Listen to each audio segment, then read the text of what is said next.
So I'm glad to see you again, and thank you for doing that this morning. Thank you. I'm going to do well, I have your website going behind us because I was looking at, I was looking at your recommendations, what people had said about you.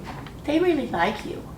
They really like you a really lot. And I think that's the nicest thing that people can do, which is to have people recommend you, refer you, and do all those kinds of things. And I think they were glowing. You know, sometimes I see they wrote something, but other times they're writing something. So that was really nice to say. I stole some stuff off your website, but I'm going to go right into talking, just chit-chatting with you. So I'm going to ask you, since we met, but I don't remember much about our meeting. I don't think we had any private conversations or anything. What's the most important thing I need to know about you? The most important thing to know about me is relationships. It is, I will go, to me, relationships trump any business. They trump everything. It's all about building trust with people. I think that in our business, it's a referral-based business. So it is so important to be 100% yourself, but care about the client. I care about whether I'm on the list side, the buy side. It's the whole transaction, and that's what's important to me. That's probably the most important thing to me, is relationships. Okay. How long, well, maybe let me ask you, how long ago did you start doing this business? I started doing this, it'll be 7 years in 7 years in October. So not that long. Nope. I was a housewife. I raised 2 fabulous girls. And I started a career at 50. I went after something I always wanted to do, but was kind of afraid to do.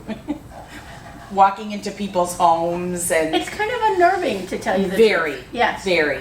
I can remember walking in and thinking, I feel like an interloper here. Yes. And, you know, I have to be very careful to not start pointing out stuff, kind of thing. So yeah, I understand that. I also think one of the things, because I started doing career, I was young when I had babies. So my babies were already, by the time I was 40, my babies were like late in high school, ready to go off to college. Yeah.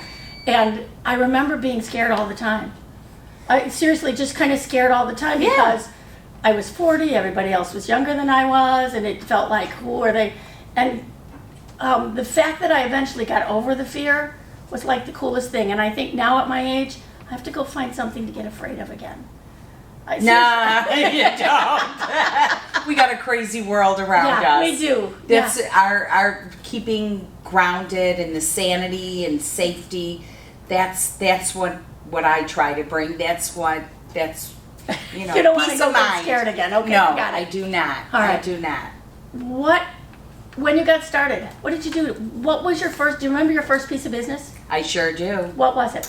It was a rental property that wonderful clients, who I had since helped down the road buy a home. They came back to me to buy a home. It was a rental property in Glencoe. And we wrote, I didn't even know how to write an offer. Because they don't teach you that. Right. Or write at least, you learn everything in school and then you get out there in the real world. And I didn't know what to do. And I didn't realize there was a woman in our at properties office, and I didn't realize that she ran all of at properties. And I looked at her and said, I have to write a lease. Can you help me? And she looked at me and said, sure, but you don't know how to write a lease? And I said, I don't. And so she sat down with me. We wrote a lease. We had money in. This couple brought their children to come see it. Like, it was such an exciting thing for me. And the day before they were going to, their lease was due to start, the owner, the agent for the seller, renter, reached out to me and said he accepted a much better offer for more money. And I called my managing broker, hysterically crying because I took it so personally. Yes. And she walked me through it, and I found them another rental. I took a breath, found them another rental right away. They lived in that rental for 3 years, called me, and ended up buying a beautiful home in Glencoe. Nice. Nice. That was my first dabble. And the thing that I heard you say that was probably the best lesson is you took a breath. Absolutely. Yes, because so often in this business, holy moly, you have to take a breath. Oh, there isn't a deal that you don't. And sometimes it's good, sometimes it's not, but you have to make lemonade out of lemons. Lemons. Okay. A couple of other really successful people I've talked to had what I called a defining moment. And I'll explain both of them. One of them was a teacher. And she said, and people had said to me, get a real estate license, get a real estate license, get a real estate. She said, so I did. Then I didn't, like you said, I had no idea what to do. So I went and found a farmer that wanted to sell his farm. When I got my first commission check, I looked at the check and went, I can't do that teaching thing anymore. I made more money on doing this than I made in the last almost all year that I taught. She said that was her defining moment. And another really successful person said the same thing. And she came from a Chinese family. I said, when you left your really good job, how did your family feel? She said, they weren't happy with me. They weren't happy with me at all. But they knew, like almost in that moment, that this was what they were going to do. Got a defining moment? You know, it's funny, you say, yes, pay is amazing. To me, that's the cherry on top. I just loved every aspect of real estate. So I really didn't, my defining moment was that first renter, that when I found them something and I was moving there, I had a hand in moving their family. That to me was when I knew. I have a picture of that check for $666 next to a picture in our office. We had a money tree, so they made me take a picture next to the money tree. So to me, and I truly believe this past year I won a Rolex. I had no idea at Properties buys you when you sell a certain amount. It was and you achieve a certain amount over 10 million or more a year. I didn't even know I won it. When my managing broker called me, I was floored because I don't pay attention to that. Yes, we all have to live and making money is important. My defining moment was that first place that I closed for them and got them in. I knew this was what I was meant to do.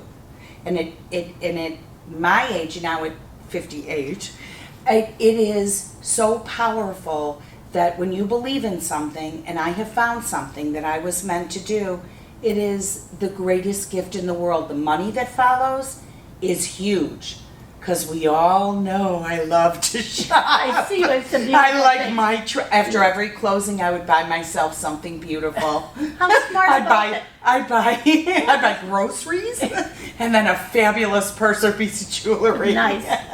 Nice. That was, I guess, my defining moment was that very first deal. And I didn't know when I went into real estate. I used to go to the office. I would sit in a cubicle. I would listen to what all these other brokers around me were doing. There were some big brokers in the office, so I used to listen to what they were, how they were talking, what they were doing. I then would go to the grocery store during busy times because I used to bump into people because I'm local. Right. So I didn't know what I was doing. I've asked a big broker if I could follow them, just follow them. And I did for a few weeks. And I had decided at that moment, that defining moment, that she did huge business, but I never wanted to do business like her. Her walkthroughs were contentious. She never went to a closing. To me, these are big deals. I don't care if it's a $50,000 condo or a $2 million house. It's people involved, emotions, Yes. people, and that was what I decided. So I went off on my own. Once I helped close many deals for her, and I did go to the closings because I felt it was important on her behalf. And that's kind of what outlined who I am today. I knew what I didn't want to be. It's really interesting. We were having a conversation this morning before you came about how much people learned on how important on-the-job training is. And that's what you're talking about. Absolutely. Because you come out of school and you know essentially nothing. You know some laws that Illinois tells you. And then you have to go and someone says, oh, handle my life savings and my whole life. Correct. And you're going like, oh, that's not good. But one of the things that I think is changing in our industry right now is people don't have that same opportunity anymore.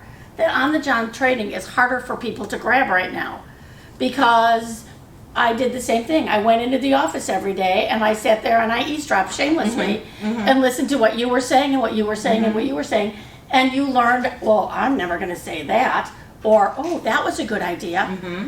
You went to Brokers Opens over and over again so that you learned the neighborhoods. Absolutely. You did all those things. Doing that when I first started was so important to learn the market, learn pricing, see what was out there. But more important than all of that was meeting other brokers that you could potentially have a deal with. I am so lucky that at my office, the people I work with are family. People we are all happy for each other when we get listings. We all try to help each other, along with people in other brokerages. I have so many friends at other brokerages because it's so important. We all need to work together. And that's one of the interesting other things that I'm hearing again and again. Everybody's getting so crabby. Nobody returns calls. Everybody is just nasty and I think, it didn't used to be when I started, it wasn't like, it was exactly what you described. People were happy for each other. It felt like there was always enough business to go around. Correct. I wasn't taking your business, you weren't taking mine. Correct. And many of the things that I'm trying to teach when I have brand new babies in here is to say, you should talk, they come in and they sit down and no one talks, they sit there like lumps on logs. And no one talks to each other. And I say, excuse me, but these are the people that you're going to do transactions with here. You might want to introduce yourself. Sure. And then I remember two poor girls came in from the same office and they sat next to each other. And for the first couple hours, they just talked to each other. And I finally went up to them and said, it's likely that you'll have a deal with each other someday. But you see all these other people here too? You're wasting your time. You can talk to each other in the office. Go talk to everybody else who's here. Sure. We didn't even think of that. Oh, you're killing me. So much of what I'm seeing is they have to be reminded of some really simple things. Be nice to others, return calls, and get to know your neighbors. That is my number one rule, especially now in this market that we're in, which is such a tight market. Treat others as you want to be treated. Treat that broker that walks through that door. You might not know her, he, she. We have to be kind to each other, and that's what helps drive business. It just does in this market where you maybe have a more demanding broker saying, I'm putting in an offer, I need an answer this afternoon, but you have 19 other offers on that property. Thank God. It's a fabulous thing for sellers right now. There's time for sellers, but you have to explain this decision isn't made by you. Please have patience and you'll get back. And I always preface it by saying my seller will make a decision and then I am more than happy to let everybody know. And that's probably one of the biggest complaints I'm getting is we put in an offer and no one ever told us what happened to the offer, which I think is awful. Because then you have a client who's just saying to you, have you heard? Have you heard? Have you Correct. Heard? Have you heard? Correct. And that just makes us all look bad, I think. And on the flip side, it's very funny. This week, and I have said this to people in my office, I took buyers out. Cash buyers, ready to buy, nothing to sell, couldn't be cleaner. I took them out. We looked at 8 different properties. Not one broker showed their property. I was going under park benches in parking lots to get keys. I was crawling under.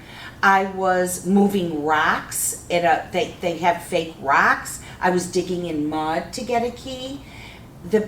My clients that I were with were appalled. That's the flip side to it. When you take a property to sell, this is somebody's investment. I don't care how big, how large, it is somebody's investment. Take the time to be there. Take the time to show it. They're entrusting you with their business, with their biggest investment, right, most of the time. You know, I was just really shocked. I have been lucky enough. I was on the list side for a lot of Yeah. my business recently. Yeah. And I was just really shocked at how these brokers, and not being reachable and putting in an offer and not hearing back. And I always put, please let me know you received this offer. Mm-hmm. I don't care if they type one word received, but I wasn't even given the courtesy, you know, of anything. I was chasing the market by reaching out. I actually couldn't even reach a broker because she put on a new listing. She was gone. She's in Taiwan. I actually had to talk to the seller.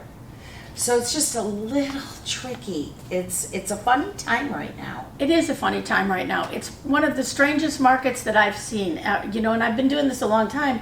So, you know, I've lived through what I call the bad times when, you know, the market tanked, and other times, but this is the strangest one I've seen, I think.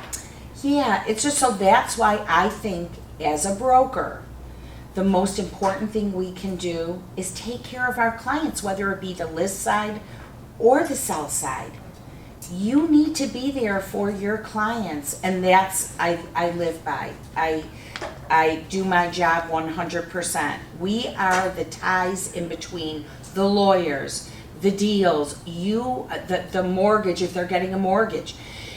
You are the person that has to keep that circle moving, because otherwise the ball gets dropped. And Okay, I agree with you. You have to, you are that person. I agree with you with the Yeah. value that you have for that. Yeah. How do you tell your clients that? If you're meeting someone new, how do you explain that to them? well, I just met these people for the first time. They were referred to me from clients that I had sold, so it was a referral.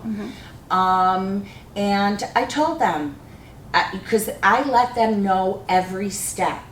So by that I mean, after we went out, they decided they wanted to see a property that they wanted. We went in, they loved it. I explained to them the next steps are, we're going to write a contract. I will need your proof of funds or pre-approval. In this case, it was proof of funds. So why don't you go ahead and send me that? We need to talk about a closing date. You go through a few details. Closing date, earnest money, you explain it to them. Because sometimes, even though they've bought and sold, like she said to me, oh, honey, I've bought and sold the last 12 properties in the last 15 years. But every deal, it's funny, because then she'll say to me, I said, oh, so you're a pro. Right. But I still explain it. And she's like, oh, thank you. I haven't done this in a couple of years. So letting your clients know the knowledge of what you're doing and who you're going to speak with and how the process goes, I think puts them at comfort. And sometimes what is a very stressful process, even though it's a happy, good thing. Stress can be happy as well as sad. Correct. So I That's what do I'm think it's saying. very stressful. It could be, so just letting them know every step of what I'm doing. When I send them the DocuSign, I also say, would you prefer to be called, text? You know, how do you want me to reach out to you? And then I let them know your DocuSign is there. And then I let them know the process. Each step I keep in touch with them. It's important not to leave anybody hanging or guessing, or who's gonna, in another practice I do whenever I'm on either side of the deal, I always make sure everybody's on the same page. So if I get a contract, disclosures, proof of funds, pre-approval letter, whatever it may be, I send it to not only the other broker, I send it to the sellers, the buyers, the lawyers, and incorporate it in a nice letter. That way, everybody's on the same page. Somebody can't say, well, I didn't get that. It just makes it easier. Okay. So advice you would give to a brand new agent.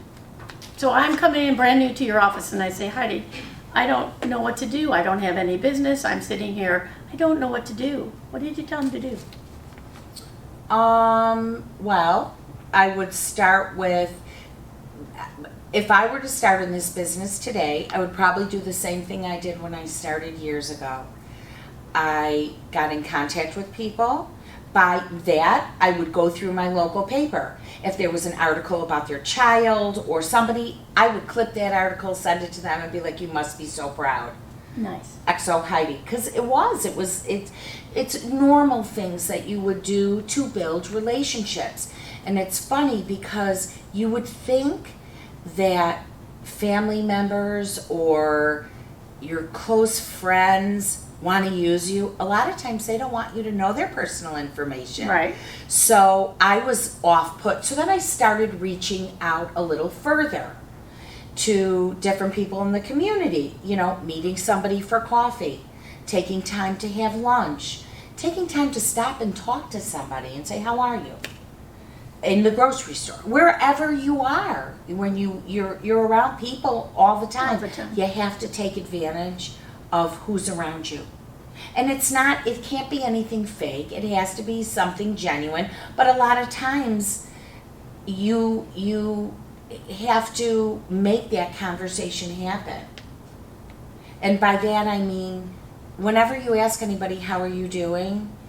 They like to tell you how they're doing or what's going on. Yes. So it makes it that much easier. And you have to be a good listener. Do you keep notes on what you learn? All the time. Okay. Every day I learn something new. Every single day, every deal, someone once said to me, no deal will be the same. And I thought, oh, come on. What do you mean no deal? There is no deal that's the same. I would agree. I think it's one of the reasons that a lot of realtors who didn't like having a corporate job like this so much better, because every deal is different. There's always something new to learn. And so I would ask you, what's the latest thing that you learned? The latest thing that I learned is that you can't control what other brokers do. You control what you do and how you handle the situation. You could either get frustrated and nasty and then the deal will fall apart, or you roll with it and you do sometimes the job of both brokers and you just make it happen. And that smoothly. You can get frazzled behind the scenes, but you just make it work. That's a good thing to learn. Do you have to learn that over and over again? I do. Every day. I do. Every day I have to learn it again. You have to stop. I take a breath. Take a breath. Realize it's real estate. It's not life and death. Because sometimes you get that urgency when your client wants something, or you have a seller that's inundated with offers. You have to, or not having any offers at all. You have to be the calming factor in every deal, or it just doesn't fly. It just doesn't. It gets a little edgy, and so I stop, take a breath, and then proceed. All right, switching again. Talk a little bit about teams. There's a lot of teams in the universe these days. I think that's been one of the biggest changes in the last 5 years, is how many teams there are. Teams are wonderful and teams are great. I was never on a team, nor did I want a team. Yesterday I could have used a team. Yesterday I was a little, okay. I needed to be in 10 places at once. I am a people person. I like to be in control of my clients. Okay. I like to know what's going on. Sometimes I find when it's team members, sometimes I just had a walkthrough yesterday with a team member of a big team. She didn't even know anything about the deal. And their client was frustrated because they didn't know if they were funded, not funded. they've reached out to their broker who they couldn't get answers to. You know, it's just, I don't know. For me right now, I like to be in control of my little business because it's me, it's my name on it. Okay. We have enough, I have enough, and am lucky enough to be a part of an office where we have such great people, and we rely on each other, which is another amazing thing. If I need help with somebody, I know I can call one of my brokers and say, hey, could you help me out? And they are more than happy to. That to me, you know, there's so many different components in this, but it's the building blocks of what you build. Or if I'm overloaded with something, I could say, hey, do you want to take this property? I just can't handle it right now. They're more than happy to, and they do the same. It's equal. So I guess in that aspect, I'm super lucky. Super lucky.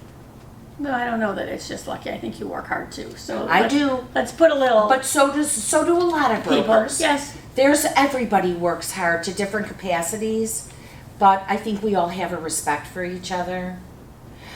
You know, it was funny when I first started in this business, and after I had gone off because I knew I didn't want to follow this other very successful broker, I called Thad Wong, who didn't know me from Adam. I was a new broker. He owns this company, him and Mike Golden, thousands of brokers. And I called him, and I had a meeting with him. He came out to Northbrook. Our office wasn't even open yet, but we were in a temporary space, and he said, what can I do for you? He took the time out of his busy schedule to meet a nobody who hadn't done one thing other than a rental, and who wasn't an important role, I should say, not a nobody, because I knew I would be somebody in this business. But he took the time to come sit down, talk with me, and I asked him, how did you make At Properties what it is today? What do I need to do? How do I make my business grow? That time I had no business. I mean, I had nothing. Right. And he did. And he wrote an outline for me, and he took the time. It was an hour out of his day.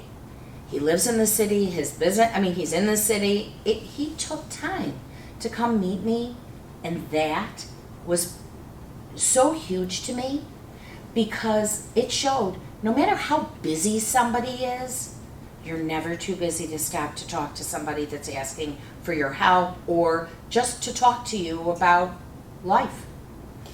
Interesting that we did the last two of these Friday Fuels that we did. We talked about people who are mentors or mentoring, and they were talking about how important in their lives, kind of from both sides, how important in their lives people were who did extend a helping hand to them, who did help them to grow, who did help them to do that. Absolutely. But they were also talking about, on the flip side, because both of them had been in the business a fair amount of time, they were both talking about how much they enjoyed being able to mentor someone else and help someone else, to be able to give back, to be able to say, let me extend a hand to you. I always do. People call me, different brokers call me and ask me. I live in Mission Hills. I do a lot of business in Mission Hills.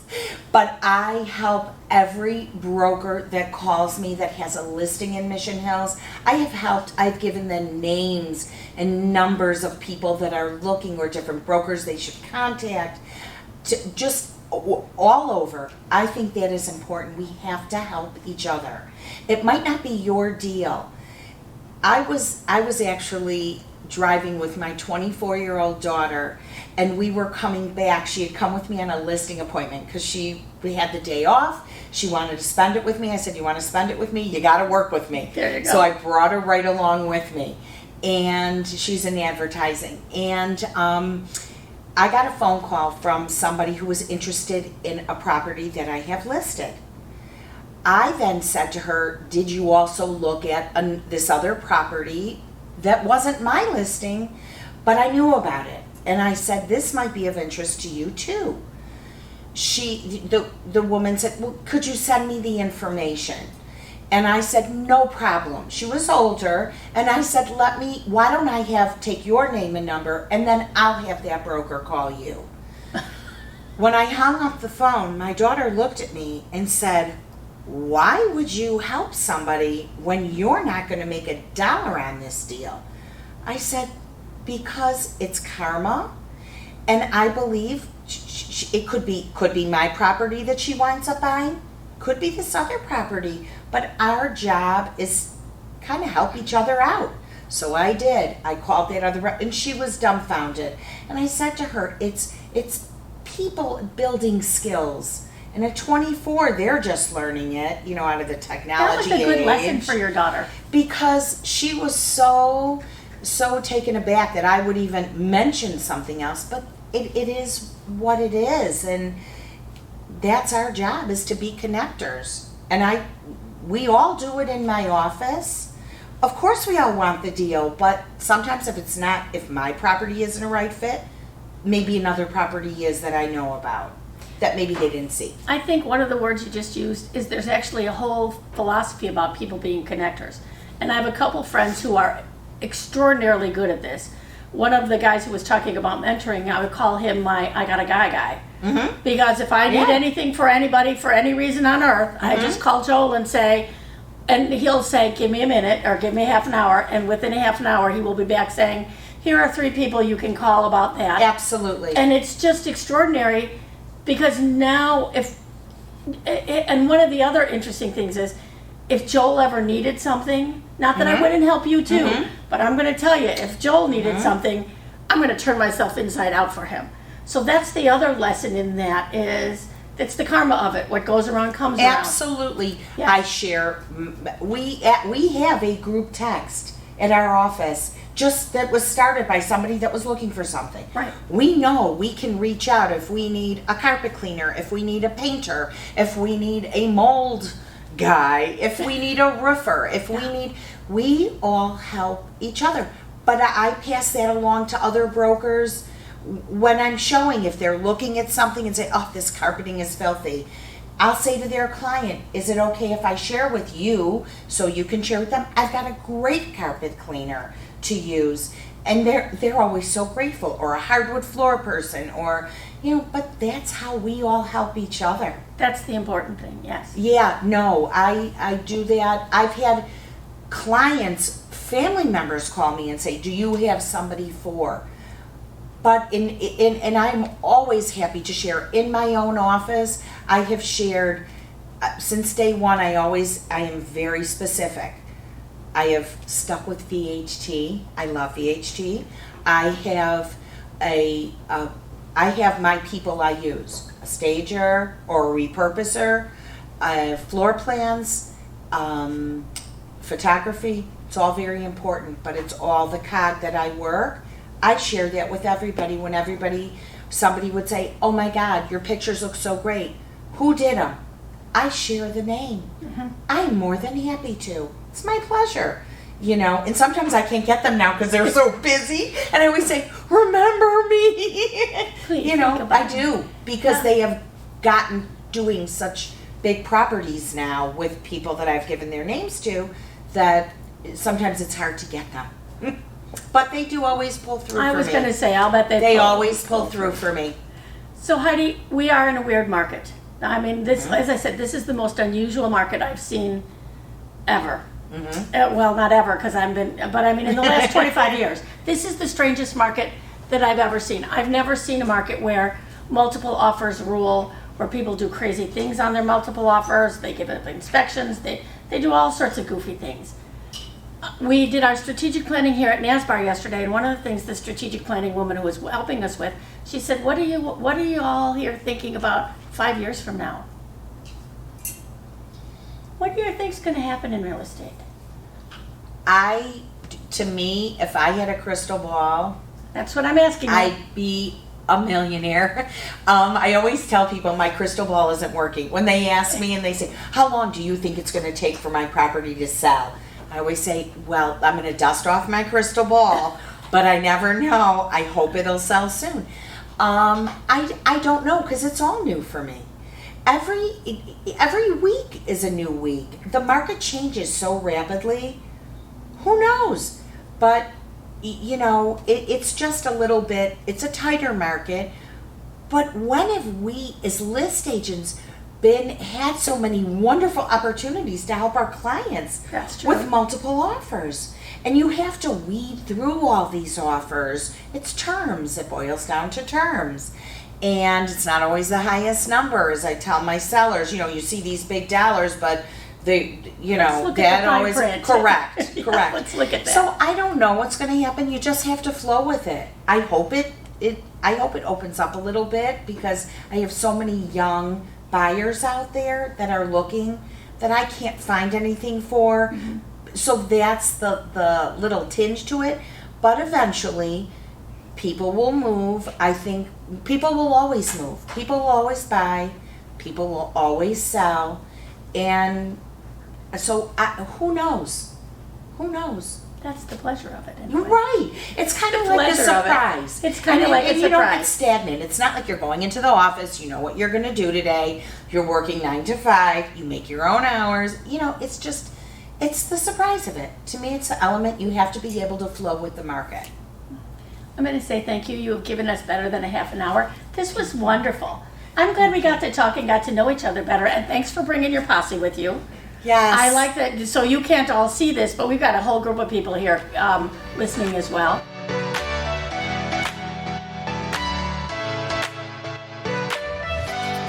The views and opinions expressed by this presenter are theirs. They may not reflect the views of North Shore-Barrington Association of Realtors.